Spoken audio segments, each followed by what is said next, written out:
They say childhood memories are supposed to be sweet. Mine begins with the sound of a car door slamming shut, and my parents driving away without me. My name's Caleb, and I was 12 when my life cracked wide open. At 12, your worries should be about homework, video games, and whether you'll get picked first in gym class. But on a sweltering June afternoon, I learned what it felt like to be unwanted. We weren't rich, but we weren't struggling either. My parents, Lydia and Mark, owned a small craft store in our little town. People loved them. To everyone else, we were the picture of a wholesome family. 2 kids, a modest house on Maple Street, dinners around the table. What they didn't see was the imbalance behind closed doors. My younger sister, Isabel, was the golden child. Every drawing she taped to the fridge was a masterpiece, every piano recital an event worth bragging about to anyone who would listen. Me? I was the good kid. Code for invisible. It wasn't that I hated Isabel. She never rubbed her status in my face. But no matter what I did, it was like I was always standing in her shadow. That shadow became permanent the day my parents decided to leave me behind. I remember the moment vividly. I was in my room lining up my old action figures, a comfort habit I wasn't ready to outgrow, when my mom's voice floated upstairs, unnervingly calm yet trembling at the edges. "Caleb, honey, can you come down for a minute?" Something in her tone knotted my stomach. I thought maybe I'd forgotten to take out the trash or left the milk out. But when I walked into the living room, both my parents were seated on the couch, like they were about to deliver a verdict. Isabel wasn't there, a detail that wouldn't seem important until later. "Sit down," my dad said, patting the chair across from them. His voice was clipped, formal, like this was a business meeting instead of a family talk. I sat. My mom's hands were twisted in her lap as she inhaled deeply. "Caleb, there's something important we need to tell you. It's going to be hard to hear, but you have to be strong, okay?" My heart pounded. Was someone sick? Were we moving? Were they getting divorced? 1,000 possibilities ran through my head, none of them as devastating as the truth. "We can't take care of you anymore." The words landed like a brick to the chest. I blinked, sure I'd misheard. "What do you mean?" Dad sighed, avoiding my eyes. "We've hit financial trouble. The store isn't doing well. We can't provide for both kids right now. We found a foster family who can take you in until things get better." Foster family. The phrase didn't even sound real. "What about Isabel?" I blurted out. "Why can't she go?" A flicker, guilt, irritation, crossed Mom's face before she forced a soft smile. "She's got school, friends, piano lessons. She needs stability." I stared at her, stunned. Stability, for her, not for me. Is this because I did something wrong? My voice cracked. "No, sweetheart," she whispered. "This isn't about love. It's just what we have to do right now." The next morning, they packed my life into a single duffel bag. A few t-shirts, jeans, a toothbrush. None of my posters, none of the action figures I'd spent years collecting. Just essentials. Like I was being shipped off, not coming back. The drive to the foster house felt endless. Silence filled the car, broken only by the buzz of the old AC and a sad song playing faintly on the radio. I stared out the window, memorizing every tree, every street sign, terrified this might be the last time I'd see them. When we pulled up, a middle-aged couple, Samuel and Nora Miller, stood waiting on the porch. They smiled politely, but all I could see was everything I was losing. Mom crouched down, brushing a strand of hair from my face. "Just for a while, okay? We'll figure things out and come back for you." Dad didn't hug me. He extended his hand, an actual handshake. "Be good for them, Caleb. Don't make this harder than it has to be." And then they were gone. No backward glance, no promise of when or if they'd return. Just the sound of the car door slamming, the tires crunching on gravel, and silence. I stood there frozen, clutching the bag to my chest. The Millers tried to comfort me, but I barely heard them. That night, lying in an unfamiliar bed, I stared at the ceiling and told myself this was temporary. They'd come back. They had to. But deep down, I already knew they weren't coming back. 3 weeks. That's how long I held on to the lie that my parents would come back for me. 3 weeks of counting every passing car outside the Miller house, hoping one would slow down, hoping I'd see my dad's old truck or my mom's familiar wave. 3 weeks of waiting for a phone call that never came. By the 4th week, reality set in. The Millers, Samuel and Nora, did their best. They weren't unkind. Nora cooked breakfast so warm and sweet they almost felt like apologies for things she hadn't done. Samuel would peek in on me at night, muttering trivia about constellations, trying to make me laugh. But no amount of kindness could erase the truth. My parents had chosen Isabel, and I was the one left behind. I told myself I didn't care, that I didn't need them. But every time I opened social media, every time I scrolled too far, their faces stared back at me like ghosts. It started with a photo. I wasn't even looking for them. I was just scrolling through a friend's tagged posts when suddenly, there they were. My parents. Isabel. Smiling on a sun-drenched beach I'd never seen before. The caption read, "Finally living our dream life." My stomach dropped. Dream life? The same parents who told me they couldn't afford to raise me were drinking cocktails on the sand like they'd won the lottery. I clicked their profile. Post after post showed them traveling. Mountains, beaches, bustling cities. Isabel always front and center, like a prize they'd never stop parading around. But buried among the glowing comments, "You guys are goals. So inspiring," was something different. A single line from an account with no profile picture, half buried in the feed. "Must be nice running away and leaving everything behind. Hope it doesn't catch up to you."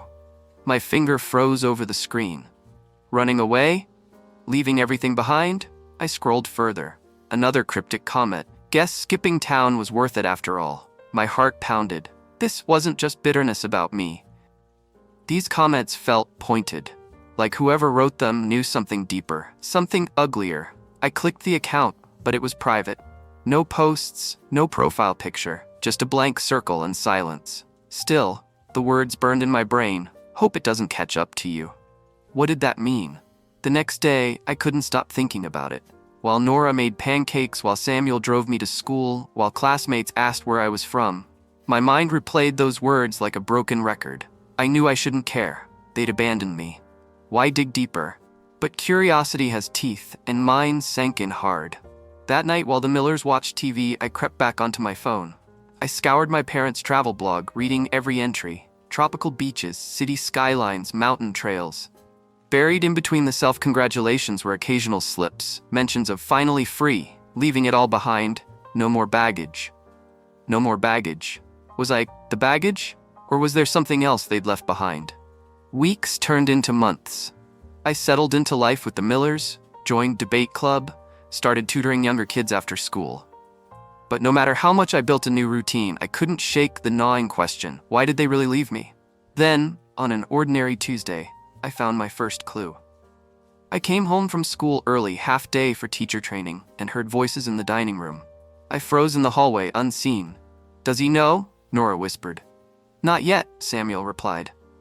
"We don't have all the facts. That letter doesn't explain enough." "Letter?" My heart skipped. "He has a right to know," Nora said softly. "And if it's nothing, he's finally doing well. Why rip that open?" I held my breath. Samuel sighed. "Fine, but if they contact us again, we can't keep it from him." Contact. Again, I stepped back, heart hammering. I didn't confront them. Not yet. Instead, I waited until midnight when the house was silent and crept back to the dining room. The stack of mail was still on the table. Near the bottom, I found it, an envelope addressed to the Millers. The return address, a law office. Hands shaking, I opened it. "To whom it may concern, this letter serves as formal notice regarding unresolved financial liabilities and pending inquiries connected to Lydia and Mark Whitaker. As Adam Whitaker's former guardians, we request any documentation related to the family's financial activities during the years preceding their departure. Financial liabilities, pending inquiries, departure." I barely breathed as I scanned the rest. It mentioned delinquent loans, outstanding debts, and something else. A phrase that lodged in my brain like a splinter. Possible fraudulent activity under investigation. Fraud. I shoved the letter back in the envelope and returned it to the pile, trying to erase any trace I'd touched it. My heart was pounding so loud I swore it would wake the Millers. Fraud. Financial liabilities. Running away. The pieces started clicking together. For years, I'd believed my parents left me because I wasn't enough. Because Isabel was easier to love. But what if it wasn't about me, or even her? What if they left because they were running from something worse? The thought consumed me.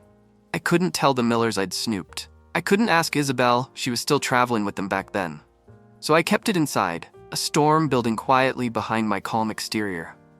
At school, I smiled. At home, I helped Nora with dinner. But every night, I went back to those comments, those letters, those unanswered questions. What were they hiding? Who were they running from? And why did they think abandoning me would solve it? One evening, Samuel knocked on my door. "Caleb, you've been quiet lately," he said gently. "You want to talk?" I almost did. Almost confessed everything. The letter, the comments, the anger clawing at me. But the words stuck in my throat, because some part of me needed to find out the truth myself. So I just forced a smile and said, "I'm fine." But I wasn't, because deep down I knew this wasn't over. I had no idea that years later, the truth would crash into my life in the most unexpected and brutal way possible. By the time I turned 16, I'd learned to stop waiting for my parents to come back. Or at least, that's what I told myself. On the outside, I was doing well. Better than well, actually. Good grades, a part-time job at the bookstore downtown, debate team captain. The Millers called me resilient. My teachers called me promising. And everyone else just saw a kid who'd pulled himself up and moved on. But inside, I was restless. Because no matter how much I built for myself, one question haunted me. Why did they really leave? And that question refused to die. The first time they resurfaced, it was graduation day. I was standing in my cap and gown, taking photos with the Millers when I spotted them. My parents, Lydia and Mark, hovering at the edge of the crowd. Isabel was with them, still glowing like the golden child she'd always been. For a second, I thought I was imagining it. 6 years without a word, and suddenly they were there, smiling like nothing had happened. They approached before I could react. "Caleb," my mom breathed, like saying my name out loud, made us family again. "Look at you, we're so proud." Proud. The word burned. My dad clapped my shoulder, casual as ever. "Big day for all of us, huh?" I stepped back. "All of us? You left me." A flicker of guilt passed over my mom's face, but my dad stayed calm, too calm. "We had our reasons. We want to explain." "I don't want an explanation," I cut him off. "I want you gone." They exchanged a look, like they'd expected resistance, but not this much. Then quietly, my mom said, "We're struggling, Caleb. We hoped maybe." There it was. Not even 10 minutes back in my life, and they were already angling for help. Before I could answer, Nora Miller stepped in. "You need to leave," she said firmly. "Today's about him, not you." They left without another word, but their reappearance cracked something open in me. The weeks after graduation were strange. I moved into my college dorm, started working more hours, and tried to forget. But then the calls started. Unknown numbers, voicemails with nothing but breathing. Then came the emails. At first I ignored them. Then curiosity got the better of me. One night I opened one. "Caleb, we made mistakes. Please meet us. We just need to talk." "Mom," I deleted it. Another arrived the next day. Then another. And then the letter came. It showed up at the Miller house. No return address. The handwriting was messy, rushed. "Caleb, we didn't just leave because of money. We were in trouble. The kind you can't outrun. Someone found us. We can't fix this without you. Please. We need your help. Dad trouble. The kind you can't outrun." My mind went back to the travel blog comments, the ones about skipping town and leaving everything behind. The law office letter about possible fraudulent activity. The pieces were finally forming a picture. And it wasn't just neglect. It was something darker. I didn't tell the Millers about the letter. I should have. But something in me needed to handle this alone. So I reached out, not to my parents, but to Isabel. She was 19 now, living in a rundown apartment 2 states over. I hadn't spoken to her since the day they left me, but when I called, she answered on the first ring. "Caleb?" she whispered. "Yeah." Silence stretched, then softly, "I was hoping you'd call."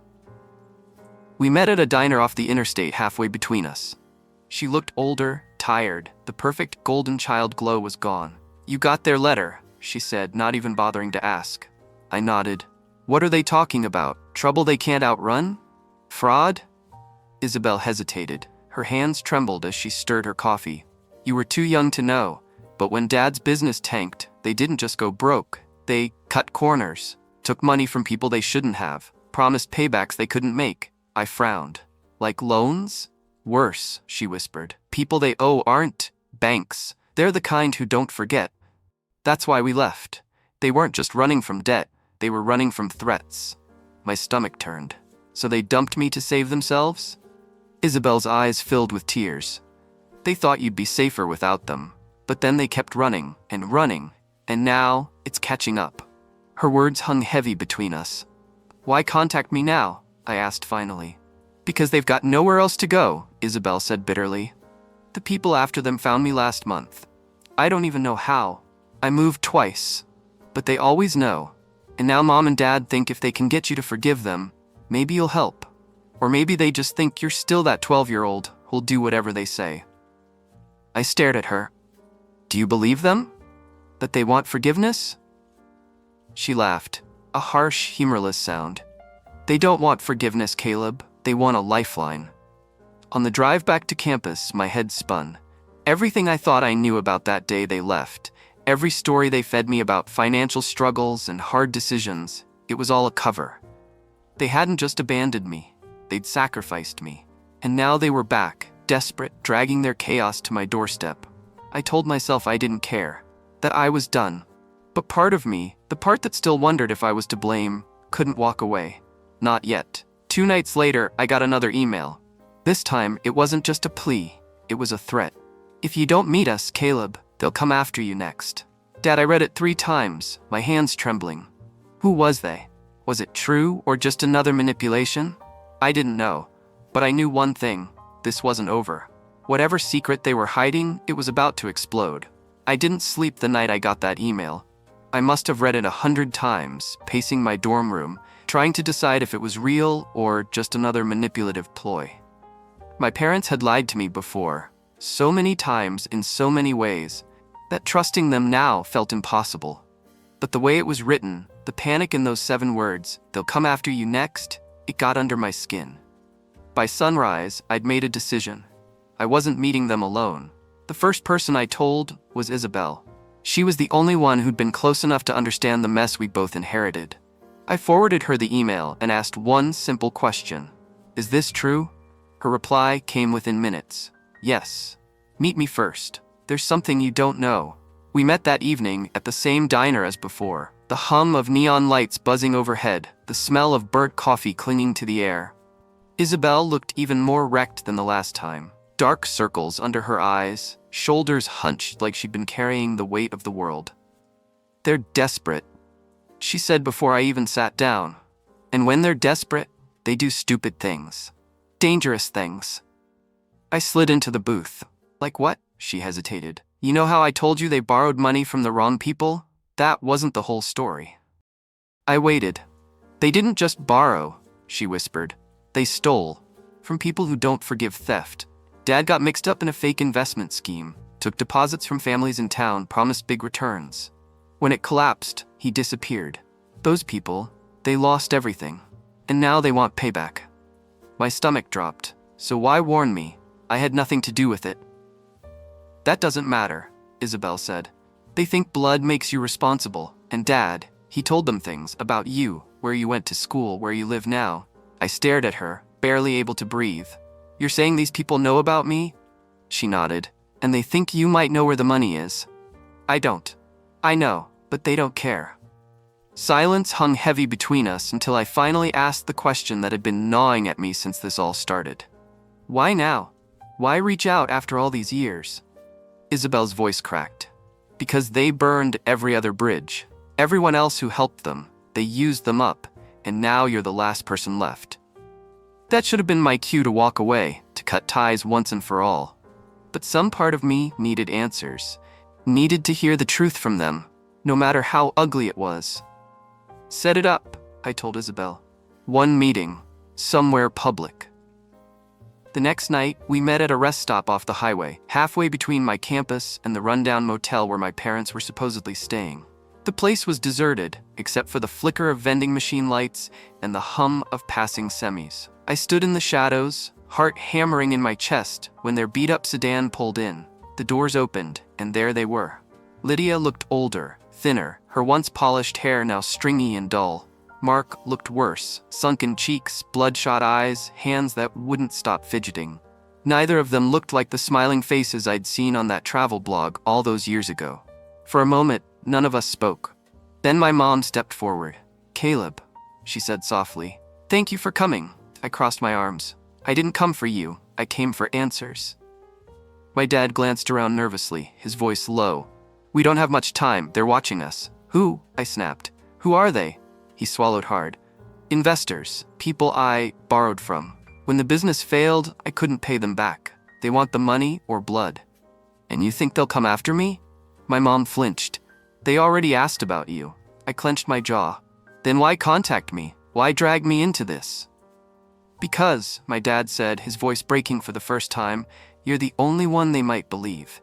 The only one who can prove we don't have the money. My stomach twisted. You want me to clean up your mess? It's not just about us, my mom pleaded. It's about Isabel, too. They've threatened her. If you don't help. Help how? I cut her off. Lie for you?